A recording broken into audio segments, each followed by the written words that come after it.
రెడ్డి నిన్ను ఎట్టి పరిస్థితుల్లో ముఖ్యమంత్రి కానివ్వను, కానివ్వను. ఇదే కదా 2019 అప్పుడు మాట్లాడింది. ఆయనతో పాటు 150 మంది గెలిపించుకొని తీసుకెళ్లాడు. తొక్కేస్తా, నిన్ను ఎట్టి పరిస్థితుల్లో దించేస్తా. నేను దించేది 10 ఏళ్ళైంది పార్టీ పెట్టి రాజకీయాల్లోకి వచ్చి 16 ఏళ్ళు అయింది. సిగ్గుతో తల దిక్కుకోవాలి, సిగ్గుతో తరలించుకోవాలి. 16 సంవత్సరాల నుంచి రాజకీయాల్లో ఉండి 10 సంవత్సరాలు రాజకీయ పార్టీ పెట్టి ఇప్పటికీ ఎక్కడ పోటీ చేస్తారో చెప్పాలి.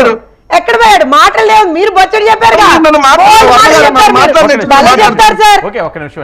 వర్మ గారు నన్ను మాట్లాడి అడ్డుపడితే వాళ్ళు అడిగారు కదా, అదపాదానికి తొక్కేస్తానంటే ఆ పార్టీని తొక్కేశారు.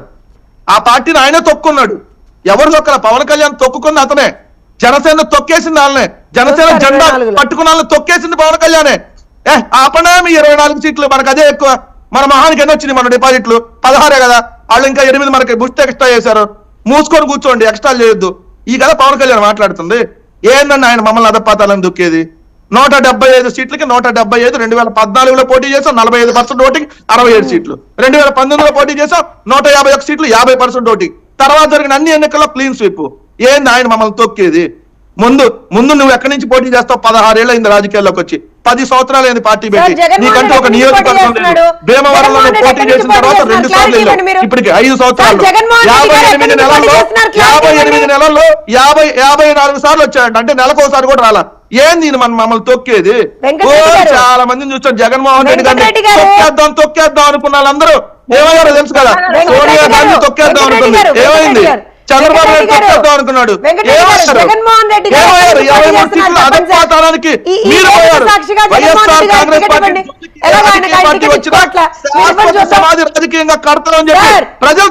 వినండి, జగన్మోహన్ రెడ్డి గారు ఎక్కడి నుంచి పోటీ చేస్తున్నారు చెప్పండి సార్. జగన్మోహన్ రెడ్డి సోనియా గాంధీ జాతీయ పార్టీ, ఓ ప్రాంతీయ పార్టీ, ఇన్ని పార్టీలు కలిపి జగన్మోహన్ రెడ్డి గారిని ఎదుర్కోవడానికి ప్రజలు ప్రజా తీర్పుతో. ఏంటండి ఆయన తొక్కేది మమ్మల్ని? 2 క్యాండిడేట్ల గురించి అడుగుతున్నారు. జగన్మోహన్ రెడ్డి గారి మీ ఛానల్స్ లో వేయరు కాబట్టి, అంటే మీరు చూస్తే ఎల్లో మీడియా ఛానల్స్ లో వేయరు కాబట్టి, అక్కడ జగన్మోహన్ రెడ్డి గారు మాట్లాడే ప్రసంగం అక్కడ వేయరు కాబట్టి మీకు తెలియదు. ఇప్పుడు ఉన్నటువంటి ఎవరైతే సమన్వయకర్తలు ఉన్నారో 99% వాళ్ళే అభ్యర్థులు ఉంటారు. కొన్ని చోట్ల 1 ఎక్కడన్నా చిన్న మార్పులు ఉండొచ్చు అని చెప్పారు. మీరు కూడా 94 నియోజకవర్గాలు అనౌన్స్ చేసినాక వాళ్ళు మారుస్తామని చెప్పిందే సుబ్బారెడ్డి గారు. సార్ అయ్యో క్లారిటీ తీసుకోండి. చెప్పండి సార్, ఎక్కడి నుంచి పోటీ చేస్తున్నారు? మీకు ఆ తెలుగు అర్థం కాబట్టి నేను చెప్తాను. జగన్మోహన్ రెడ్డి గారు చెప్పింది ఫైనల్ ఉంటుంది కదా. మా పార్టీ అధ్యక్షుడు జగన్మోహన్ రెడ్డి గారు చెప్పింది ఫైనల్ ఉంటుంది. మీకు తెలుగు అర్థం కాకపోతే ఏం చేస్తాం? చెప్పింది ఫైనల్ కాదు. వెంకటరెడ్డి గారు సింపుల్ గా ఆవిడ అడిగేది ఏంటంటే జగన్మోహన్ రెడ్డి గారు ఎక్కడి నుంచి పోటీ చేస్తున్నారు అన్నది. సార్ జగన్మోహన్ రెడ్డి గారు ఎక్కడి నుంచి పోటీ చేస్తున్నారు ఈసారి? జగన్మోహన్ రెడ్డి గారికి ఒక ఊరు ఉంది sir, by birth Pulivendula. Chandrababu Naidu by birth place లో లేడు కదా, పారిపోయాడు కదా అక్కడి నుంచి. సొంత నియోజకవర్గం మాకుంది కదా. చంద్రబాబు నాయుడు లాగా నియోజకవర్గాలు లేకుండా లేం కదా. అక్కడికి చంద్రబాబు నాయుడు గారి నియోజకవర్గం ఎన్నిసార్లు గెలిచారు? ఎంత పని చేశారో కుప్పంలో ఎత్తుకోండి. చంద్రబాబు నాయుడు గారు అక్కడ అభ్యర్థి, జగన్మోహన్ రెడ్డి అక్కడ అభ్యర్థ. చంద్రబాబు నాయుడు గారు కుప్పం నుంచి అభ్యర్థి, జగన్మోహన్ రెడ్డి గారు అభ్యర్థ. మీరు ఇచ్చారా? లిస్ట్ ఇచ్చారా? ఏం మాట్లాడతారు సార్? ఏం మాట్లాడతారు సార్? ఏం మాట్లాడతారు సార్? మీ వాళ్ళే చెప్పారు జమ్మల్ మడుగో పులివెందులో మాకే క్లారిటీ లేదు, పులివెందుల్లో ఈసారి డిపాజిట్ కూడా రాదు అని చెప్పి ఏం చెప్తారు సార్? చంద్రబాబు నాయుడు గారు కుప్పం నుంచి పోటీ చేశారు. కుప్పం నుంచి అన్ని సార్లు ఎమ్మెల్యేగా గెలిచారు. కుప్పానికి బ్రహ్మాండమైనటువంటి వర్క్ చేశారు. ఇవాళ కుప్పం నుంచి తెలుగుదేశం జనసేన అభ్యర్థిగా పోటీ చేస్తున్నారు. జగన్మోహన్ రెడ్డి ఎక్కడి నుంచి అభ్యర్థి చెప్పండి.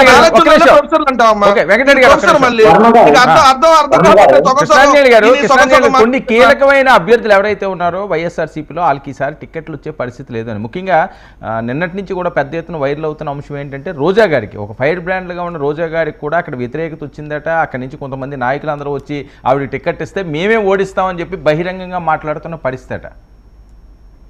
ఇప్పుడు ఎన్నికల సమయంలో ఖచ్చితంగా అధికార వైఎస్ఆర్ కాంగ్రెస్ పార్టీ అయినా, తెలుగుదేశం అయినా, లేక జనసేన అయినా సరే సీట్లు కోరుకునేటువంటి వాళ్ళందరూ వాళ్ళ మీద అసంతృప్తిగా ఉండేవాళ్ళు. ఈ పొట్లాట్లు కామన్ అండి.